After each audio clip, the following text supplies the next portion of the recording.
Welcome back to Amplified. We are 11 days into our New Year's resolutions. How y'all doing with those?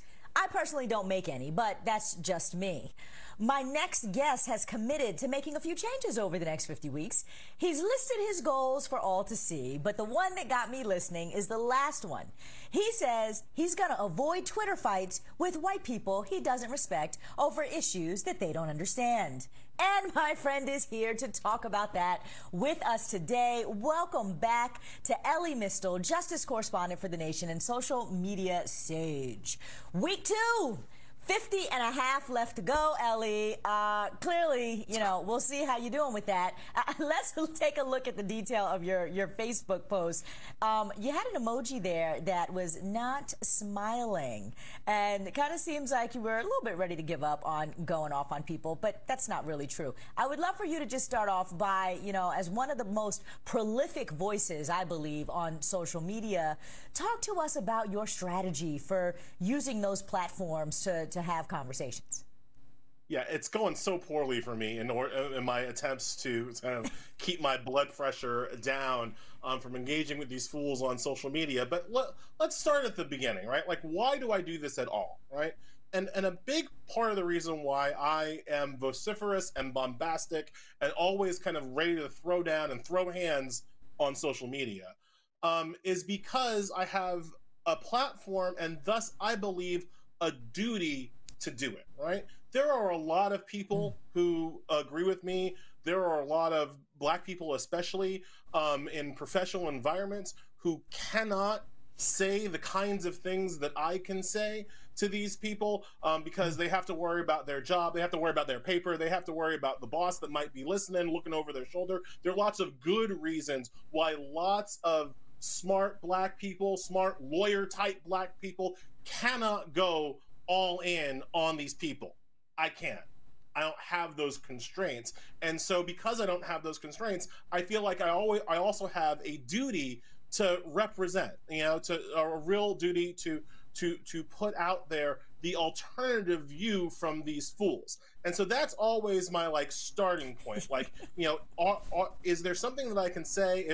If I'm my starting point for a clapback, I should say, is there something that I can say or do or point out here that other people, you know, are gonna agree with or want out there to be said, but I'm one of the only people that can say it kind of correctly.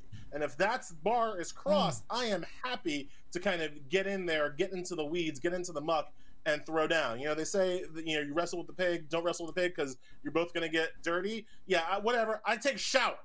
All right? Like, I don't mind getting dirty if that's what it takes to push the point across.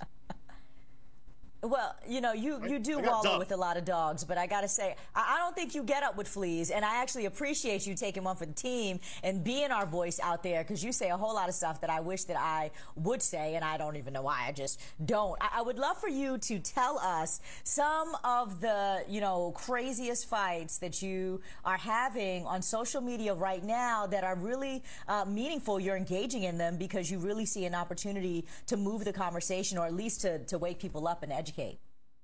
Yeah, look, I focus on the courts, and so I get a lot of people who are kind of from that world, who have some legal training, who simply aren't used to having to hear what the courts look like and how they sound like from the perspective of a Black person, and they show up on my feed with concerns, kind of not understanding that I'm an expert in this, that I've been doing this for 10 years, that that there's a Bane quality to me, that these people have merely adopted the dark. I was born into it, and kind of come at me with really weak arguments, with all of the dog whistling, right? All of the oh, I must be lazy, or I must not have studied very hard in school. And then, the ad hominem insults. Oh, I'm fat, look at my hair. As if, that's the thing, as if I don't know what I look like, as if I haven't thought through what I said, and this I'm somehow going to be afraid to put my name on things, when on Twitter, I'm literally under my own name, right? So these people then need to be educated, I believe, by me, about how the world looks from my perspective, and I am kind of willing to do that, and do that kind of quite a lot. The other kinds of fights that I find myself kind of getting into a lot. It's with it. The best way of putting it is that it's with white people who in other situations consider themselves well-meaning, right? And kind of adopt a very kind of white-centric worldview without knowing or thinking that it's a white-centric worldview. And then when they run into my feed, there's a little bit of like, look, bro, like you haven't like thought through just how kind of white male, usually normative, your thoughts are. And so now it looks like I'm saying something aggressive or mean, when really all I'm doing is not accepting the premise of your question that white people are the default people, or white people are the only people that matter in this country. And so I get into I kind of get dragged into a lot of fights that way as well, which again, I think is generally a fine use of my time.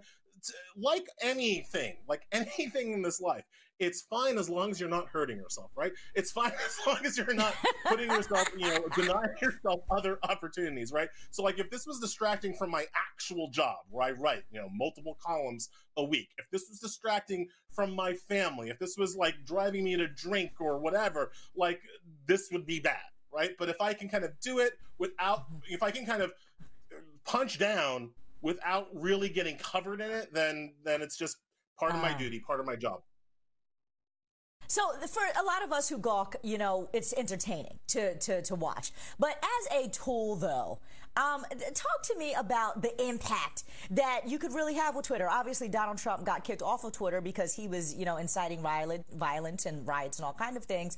Talk to me about, some of the impact that you believe that you've really been able to have as a mission-oriented messenger, if you will. There are people who don't know how to make the argument, right?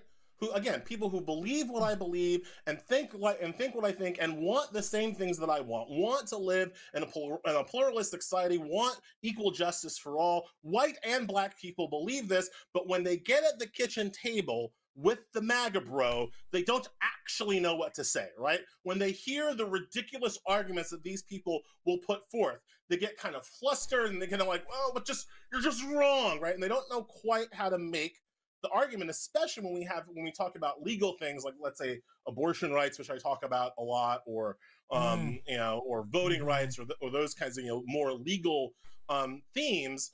There are a lot of people who again believe it and want to argue, but don't know how. And I do think that seeing me argue with these people when I'm fighting Glenn Greenwald, on Twitter, I'm not doing it for the benefit of Glenn Greenwald. Glenn Greenwald's a fool and he's a clown, and there's nothing I can do to help Glenn Greenwald, right? But there are people who are going to watch that, who are going to read that, and then when they have to go to their office space, or when they have to go to Thanksgiving dinner and fight the Uncle Glenn Greenwald at the table, they're going to be better armed with better arguments for how to break these people down. So I think that's and again, if I can do that in 20 minutes on social media while I'm brewing my tea, that's an okay use of my time, I think. Elie Mystal, you are literally doing a public service with your Twitter feed. Everybody, if you're not already following him, you should. You can get all of your language and the nuance of the arguments to argue at your next family dinner, which is certainly a value add for all of us. Appreciate you and all that you do. Elie Mystal, justice correspondent at The Nation, thank you so much for your time tonight. We always love having you here on Amplified, and we'll see you soon.